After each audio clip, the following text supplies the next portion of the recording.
ಶ್ರೀ ಕ್ಷೇತ್ರ ಕೋಟ ಅಮೃತೇಶ್ವರಿ ಹಲವು ಮಕ್ಕಳ ತಾಯಿ. ಈ ದೇವಾಲಯದಲ್ಲಿ ನಿನ್ನೆ ಮುಸ್ಲಿಂ ಮಹಿಳೆಯೊಬ್ಬರು ತುಲಾಭಾರ ಸೇವೆ ಸಲ್ಲಿಸಿದ್ದಾರೆ.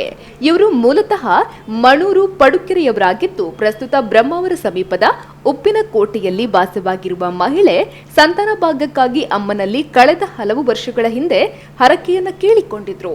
ಅದರಂತೆ ಆಕೆ ಗಂಡು ಮಗುವಿಗೆ ಜನ್ಮವಿತ್ತಿದ್ದು ಅದರ ಪ್ರಕಾರ ದೇವಾಲಯಕ್ಕೆ ಮಗುವಿನೊಂದಿಗೆ ಆಗಮಿಸಿ ದೇವಿಗೆ ಹರಕೆ ಸಲ್ಲಿಸಿದ್ದಾರೆ.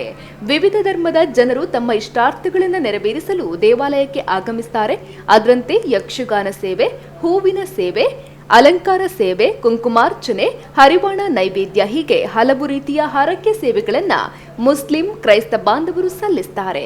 ಇದೀಗ ತಾಯಿ ಅಮೃತೇಶ್ವರಿ ದೇವಸ್ಥಾನದ ಸನ್ನಿಧಿಯಲ್ಲಿ ಮುಸ್ಲಿಂ ತಾಯಿ ಹಾಗೂ ಮಗು ತುಲಾಭಾರ ಸೇವೆಯನ್ನ ನಡೆಸಿದ್ದು ಈ ವಿಡಿಯೋ ಸಾಮಾಜಿಕ ಜಾಲತಾಣದಲ್ಲಿ ವೈರಲ್ ಆಗಿದೆ.